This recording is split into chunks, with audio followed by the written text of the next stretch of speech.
वैशाख मास महत्तम अध्याय 18। हरे कृष्णा, राधे राधे। वर्णित है पुराणों में वैशाख मास में पूजन अर्चना स्नान और दान करने से भगवान श्री हरि नारायण को सरलता से प्राप्त किया जा सकता है। आप पर भी श्री कृष्ण की साक्षात कृपा है, तभी आप ये वैशाख महत्तम सुन पा रहे हो। अब श्री गणेश जी महाराज और अपने गुरुदेव को याद करते हुए वैशाख मास महत्तम का अध्याय 18 सुनेंगे। मंगलकारी देव तुम, मंगल करो गणेश, जगवंदन तुम रे करे, काटो सबका कलेश। बोलो गणेश जी महाराज की जय। गुरु मन में बैठत सदा, गुरु है भ्रम का काल, गुरु अवगुण को मेटता, मिटे सभी भ्रम चाल। बोलो गुरुदेव महाराज की जय। वैशाख मास महत्तम के अध्याय 17 में श्री शुद्धदेव जी मिथिलापति के राजा को राजा कीर्तिमान की कथा सुना रहे थे। अब आज इस अध्याय में वो ये बता रहे हैं कि यमराज ब्रह्मा जी के पास जाते हैं और वो राजा की शिकायत करते हैं। अब आगे की कथा। ब्रह्मा जी ने कहा, हे यम, इसमें आश्चर्य की क्या बात है? क्यों दुखी होते हो? सद्गुणों से ईर्ष्या करना मरण तक होता है। भगवान गोविंद को भाव से एक बार भी प्रणाम कर लिया जाए तो वो 100 अश्वमेध यज्ञों के अभृत स्नान के समान होता है। यज्ञ करने वाला तो पुनः इस संसार में जन्म लेता है, परंतु भगवान को किया हुआ प्रणाम पुनर्जन्म का हेतु नहीं बनता, मुक्ति की प्राप्ति करा देता है। जिसकी जिह्वा के अग्रभाग पर हरि ये 2 अक्षर विराजमान है, उसको कुरुक्षेत्र तीर्थ के सेवन अथवा सरस्वती नदी के जल में स्नान करने से क्या लेना है। जो मृत्यु काल में भगवान विष्णु का स्मरण करता है, वो अभक्ष्य भक्षण आदि से प्राप्त हुई पाप राशियों का परित्याग करके भगवान विष्णु के साज्य को प्राप्त करता है, क्योंकि भगवान विष्णु को अपना स्मरण बहुत प्रिय है।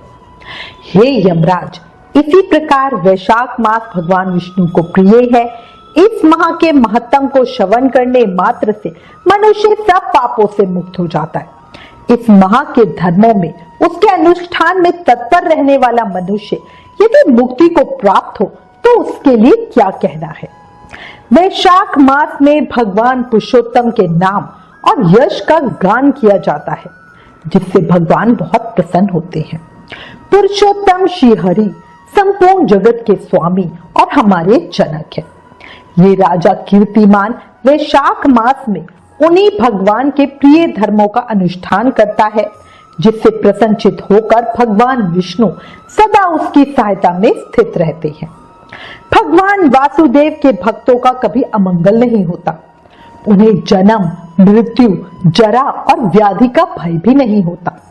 कार्य में नियुक्त किया हुआ पुरुष यदि अपनी पूरी शक्ति लगा के स्वामी के कार्य साधन की चेष्टा करता है तो उतने से ही वो कृतार्थ हो जाता है। यदि शक्ति के बाहर का कार्य उपस्थित हो जाए तो स्वामी को उसकी सूचना दे दे। उतना कर देने से वो दृढ़ हो जाता है और सुख का भागी होता है। जिसने उस प्रयोजन को स्वामी से निवेदित कर दिया, उसके ऊपर ना तो कोई ऋण और ना ही पातक लगता है। अपने कर्तव्य पालन के लिए पूरा यत्न कर लेने पर प्राणी का कोई अपराध नहीं रहता। ये कार्य तुम्हारे लिए असंभव है, अतः इसके विषय में तुम्हें शोक नहीं करना चाहिए। ब्रह्मा जी के ऐसे कहने पर यमराज ने दीन वाणी में कहा, तात, मैंने आपके चरणों की सेवा से सब कुछ पा लिया। तब ब्रह्मा जी ने पुनः उसे समझाते हुए कहा, धर्मराज, राजा कीर्तिमान विष्णु धर्म के पालन में तत्पर है, इसलिए चलो हम लोग भगवान विष्णु के पास चलते हैं और उन्हें सब बात बताकर पीछे उनके कहे अनुसार कार्य करेंगे। वो ही इस जगत के कर्ता, धर्म के रक्षक और नियामक है। इस प्रकार यमराज को आश्वासन देके ब्रह्मा जी उनके साथ क्षीर सागर के तट पर गए। वहां उन्होंने सच्चिदानंद स्वरूप भगवान विष्णु का स्तवन किया। ब्रह्मा जी की स्तुति से संतुष्ट होकर भगवान विष्णु वहां प्रकट हुए। यमराज और ब्रह्मा जी ने तुरंत ही उनके चरणों में मस्तक झुकाया। तब भगवान विष्णु ने मेघ के समान गंभीर वाणी में उन लोगों से कहा, तुम लोग यहाँ क्यों आए हो? ब्रह्मा जी ने कहा, प्रभु, आपके श्रेष्ठ भक्त राजा कीर्तिमान के शासन काल में सब मनुष्य वैशाख धर्म के पालन में संलग्न हो आपके अविनाशी पद को प्राप्त हो रहे हैं।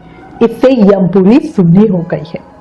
उनके ऐसा कहने पर भगवान विष्णु हंसते हुए बोले, मैं लक्ष्मी को त्याग दूंगा, अपने प्राण शरीर श्रीवत्स, कौस्तुभमणि, वैजंती माला, श्वेत द्वीप, बैकुंठ धाम, क्षीर सागर, शेषनाग तथा गरुण जी को भी छोड़ दूंगा, पर अपने भक्त का त्याग नहीं करूंगा, जिन्होंने मेरे लिए सब भोगों का त्याग करके अपना जीवन मुझे सौंप दिया, जो मुझ में मन लगा के मेरे स्वरूप हो गए।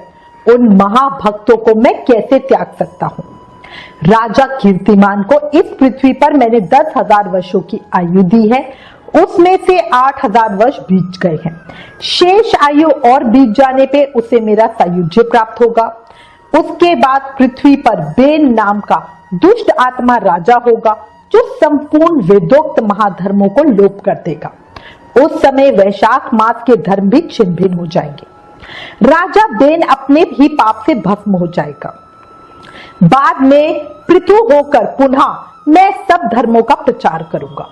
उस समय लोगों में वैशाख मास के धर्म को भी प्रसिद्ध करूंगा।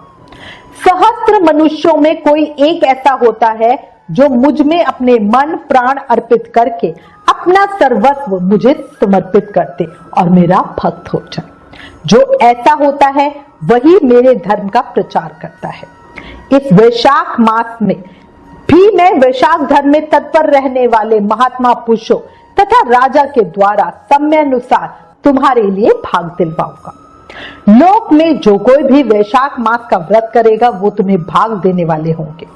उनके वैशाख मास में बताए हुए महाधर्म के पालन में तुम कभी विघ्न नहीं उपस्थित करना।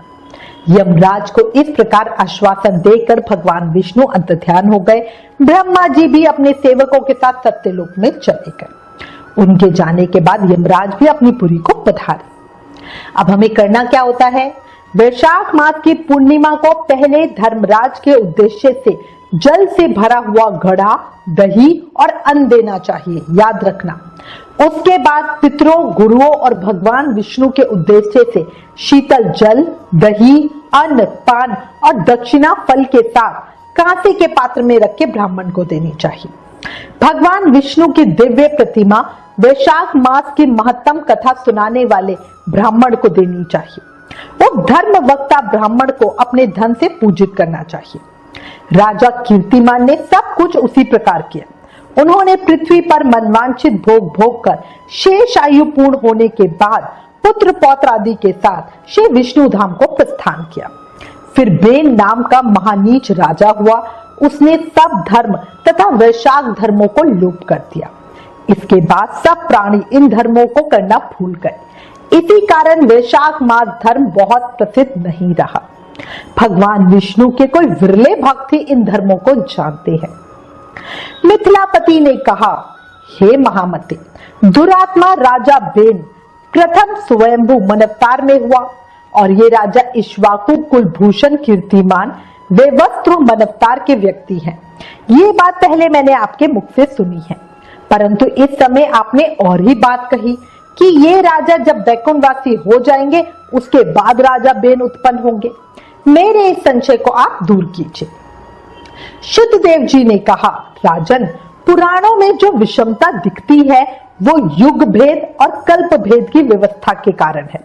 किसी कल्प में ऐसा होगा कि पहले राजा कीर्तिमान और पीछे बेन हुआ, इसलिए कहीं कथा में समय की विपरीतता देखकर उसके अप्रमाणिक होने की आशंका नहीं करनी चाहिए।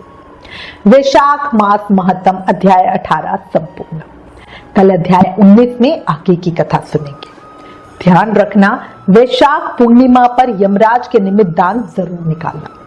इस अध्याय से यह स्पष्ट है कि क्यों वैशाख मास पॉपुलर नहीं हुआ, जबकि उसका सेवन करना बहुत आसान है। साथ ही इसका उत्तर भी हमें मिला कि क्यों पुराणों में घटनाओं में हमें कुछ मतभेद मिलता है। अंत में फिर कहूंगी, याद रखो, जीवन क्षणभंगुर है, अभी है और अभी नहीं। जब अगली घड़ी का भी पता नहीं कि क्या हो जाए, तो क्यों ना इस शरीर का उपयोग करके अभी कर्मों के बंधन से मुक्ति पा ली जाए, है ना। और इसका सबसे सरल रास्ता है नाम जाप करना। याद रखो, कलयुग केवल नाम आधारा। सिर्फ नाम जाप करके भक्ति, प्रेम, मुक्ति, शक्ति सब पाया जा सकता है। इसलिए प्रेम से, मन से, भाव से, हर सांस के साथ जाप करते रहो। हरे कृष्ण कृष्ण कृष्ण हरे हरे, हरे Ram Ram Ram Hare Hare. Please in videos को ज्यादा से ज्यादा शेयर करके शास्त्रों का ज्यादा से ज्यादा प्रचार करो, ये भी एक सेवा है। Please like, share and subscribe. Thank you. Hare Krishna.